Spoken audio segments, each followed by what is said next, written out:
अब देखें डेरिवेशन एक होगा कि मैग्नेटिक फील्ड निकालना होगा एक स्ट्रेट करंट कैरिंग कंडक्टर के कारण। बायोसेवर्ट में तो आप तिरछा तार भी ले लेते हो, लेकिन स्ट्रेट करंट कैरिंग कंडक्टर के कारण क्या निकालना है, मैग्नेटिक फील्ड निकालना है। और उस कंडक्टर की लेंथ इनफाइनाइट नहीं होगी, नॉन इनफाइनाइट होगी, फाइनाइट होगी, परिमित होगी, उसे आप माप सकेंगे।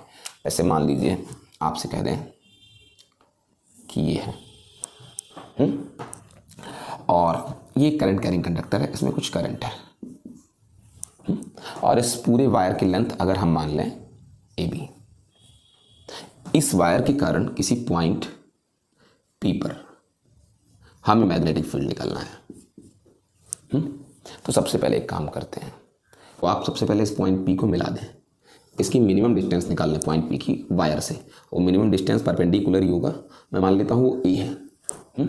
फिर आप एक काम करें कि इस वायर के दोनों टर्मिनल्स से मिला दें P को। A को मिलाएंगे अगर P से तो मैं मानता हूँ कि ये एंगल है, ये मैं मान लेता हूँ φ1।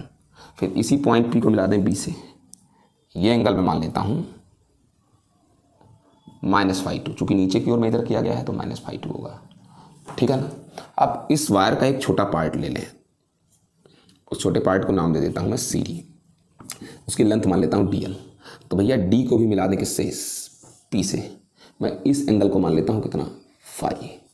फिर C को भी मिला दें किससे, P से, तो ये एंगल कितना होगा, बहुत सिंपल चीज़ है, dφ होगा। पूछो कैसे, जब ये लंबाई छोटी है तो ये एंगल भी छोटा होगा। इसको मैं मान लेता हूँ थीटा, तो अगर ये थीटा तो ये भी थीटा होगा। बहुत लोग के दिमाग में चल रहा होगा क्यों थीटा होगा सर, भैया जब ये लंबाई इतनी छोटी है, इतनी छोटी है, तो बहुत सिंपल सी चीज़ है क्या, कि यहाँ से P को मिलाने पर और चाहे C से P को मिलाओ, इन दोनों लाइनों में बहुत ज़्यादा डिफरेंस होगा ही नहीं, दोनों सेम है लगभग, तो एंगल भी क्या बनाएंगे, सेम बनाएंगे। लेकिन फिर भी ये थोड़ा छोटा है, थोड़ा बड़ा है। आप एक काम करो, P पर प्रकार रखो, मतलब P पर रखो जो भी होता हो गोला प्रकार, और उसके बाद यहाँ तक का डिस्टेंस ले लो D तक का, और एक चाप लगा दो, यानी कि DP के बराबर काट दिया, यहाँ पर F मान लो इस पॉइंट को, और इसको इससे मिला दो, ये एंगल होगा 90, क्योंकि सबको पता है कि स्पर्शी अगर किसी वृत्त पर स्पर्शी खींचो तो ये एंगल 90 बनता है, तो ये 90 होगा। अब देखिए शुरू किया जाए, क्या डेरिवेशन, मुझे मैग्नेटिक फील्ड निकालना है। तो सबसे पहले मैं इस छोटे से पार्ट के कारण पॉइंट P पर मैग्नेटिक फील्ड निकालना चाहूँगा, उसके बाद इंटीग्रेशन करके पूरे वायर के लिए निकाल लूँगा, ठीक है। तो सबसे पहला प्रश्न क्या चीज़ है हमारा, सबसे पहला प्रश्न हमारा ये है कि सर अगर इस छोटे पार्ट के कारण मैग्नेटिक फील्ड निकालते हैं तो μ0/4π according to Biot Savart law IDL upon r²।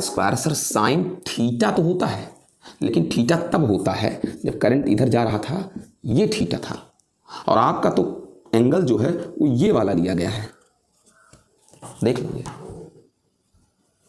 तो सर यहाँ तो थीटा तो ऊपर वाला होता है, ये वाला, तो भैया ये वाला कितना, ये वाला 180 माइनस थीटा होगा, नीचे वाला अगर थीटा होगा मान लो, तो 180 माइनस थीटा ही अगर हो गया तो साइन थीटा बराबर साइन 180 माइनस थीटा होता है, यानी कोई फर्क नहीं पड़ेगा, चाहे थीटा रखो और चाहे इधर वाला रख दो, सीधे में चाहे ये, चाहे थीटा रखो चाहे इधर वाला रख दो, 180 माइनस थीटा दोनों सेम होगा, साइन थीटा बराबर साइन 180 माइनस थीटा, कोई फर्क नहीं पड़ेगा। चलिए ये बात तो बन गई, हाँ बिल्कुल बात बन गई। अब आगे का मैटर देखिए बेटा, देखिए इस ट्राइंगल CDF में, इन ट्राइंगल CDF अगर आप इसमें देखें तो भैया आपको बता दें ये एक्यूट एंगल है थीटा, इसके सामने ये लंब है और ये कौन है, कर्ण है, 90 के सामने कर्ण है, तो साइन थीटा, लंब कौन है आपका DF, और कर्ण कौन है CD, तो साइन थीटा, DF कितना है, DF है, और CD कितनी है, CD है DL,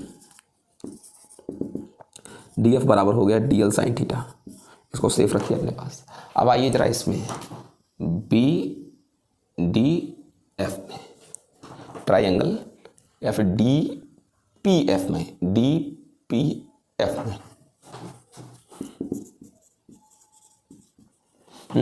आपको पढ़ाया गया होगा 10th क्लास में, कोण बराबर चाप बटे त्रिज्या, angle is equal to arc upon radius. अब आप देखिए ये एंगल D होगा,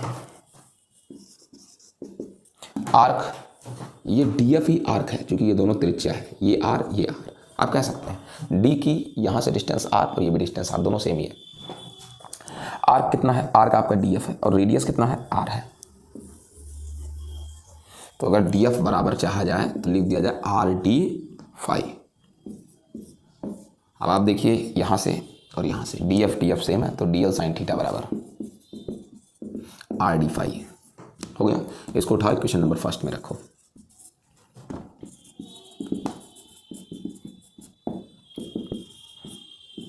आई डी एल की जगह असल में डी एल साइन थीटा की जगह क्या रखो, आर डी फाई। अब एक आर से एक आर कैंसिल, यानी D B is equal to क्या आ गया, mu 0/4 pi I D phi upon R. Equation number second करके इसको यहीं पर रोक दिया जाए। आगे क्या करते हैं, देखो ट्राइंगल, इसको नाम दे दो बेटा O, triangle O P D.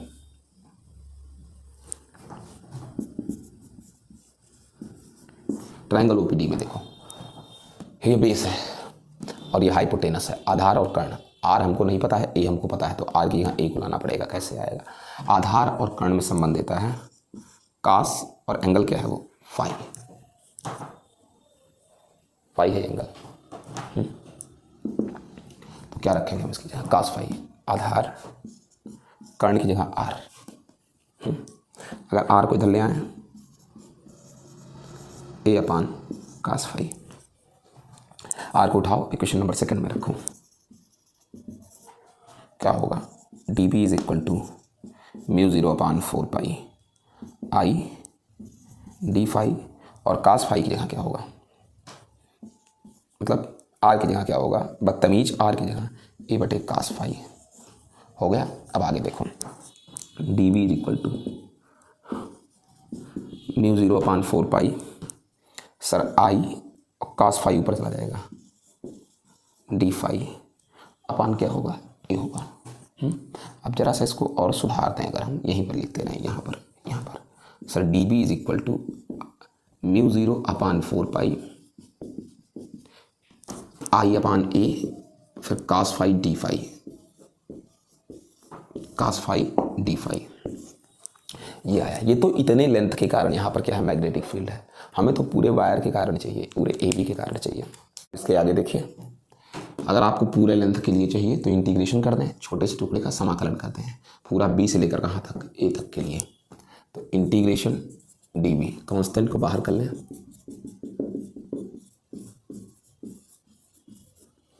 ठीक है ना। अब इंटीग्रेशन करें पूरा बी से लेकर ए तक, ठीक है ना। तो यानी -φ2 से शुरुआत करूँगा, बी का मतलब यहाँ पर एंगल के तौर पर अगर देखें तो -φ2 से φ1 तक, ठीक है। डी बी का इंटीग्रेशन बी होगा, कास फाई डी फाई का क्या होगा, साइन फाई। सबको पता होना चाहिए कास थीटा डी थीटा का इंटीग्रेशन साइन थीटा होता है। और लिमिट लगा दीजिए -φ2 से φ1 तक। सर एक बार अपर लिमिट, एक बार लोअर लिमिट, और बीच में माइनस लगा दो।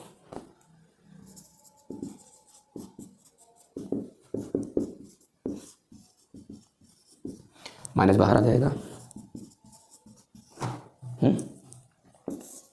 ये हो गया, ठीक है, जो कुछ भी है सामने। तो अब देख लीजिए, ये है total magnetic field, current carrying किसके कारण, कंडक्टर के कारण। इस परिमित लंबाई के चालक तार के कारण, फाइनाइट लेंथ के करंट कैरिंग कंडक्टर के कारण किसी पॉइंट पर मैग्नेटिक फील्ड। अगर आपको किसी लंबे तार के कारण किसी पॉइंट पर मैग्नेटिक फील्ड निकालना है तो ये फार्मूला बहुत सिंपल है।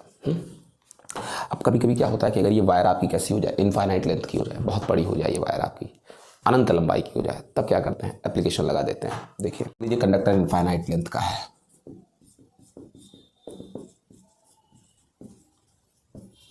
अगर ये अनंत लंबाई का यानी बहुत लंबा वायर है, बहुत लंबा वायर है, तो आप ए और ऊपर जाएगा, बी और नीचे आएगा, तो ये भी खुलेगा, और ये भी खुलेगा, तो ये एंगल φ1 भी बढ़ेगा और ये एंगल φ2 भी क्या होगा, बढ़ेगा। दोनों एंगल बढ़ेगा। जैसे जैसे तार की लंबाई बढ़ेगी ये दोनों खुलते जाएंगे, और जो हमारा φ1 φ2 है ये अप्रॉक्स टू भी 90 डिग्री हो जाएगा। भाई ये खुलता जाएगा, ए भी बढ़ता जाएगा, ये खुलता जाएगा, ये φ1 φ2 लगभग 90 हो जाएगा। लगभग 90 होने का मतलब तब जो मैग्नेटिक फील्ड होगा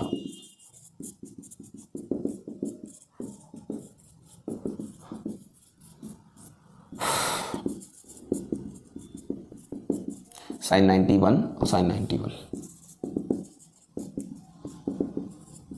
112i। ये है अनंत लंबाई के कारण, बहुत बड़ी लंबाई के कंडक्टर के कारण। अनंत का मतलब बहुत बड़ा लंबाई, ठीक है।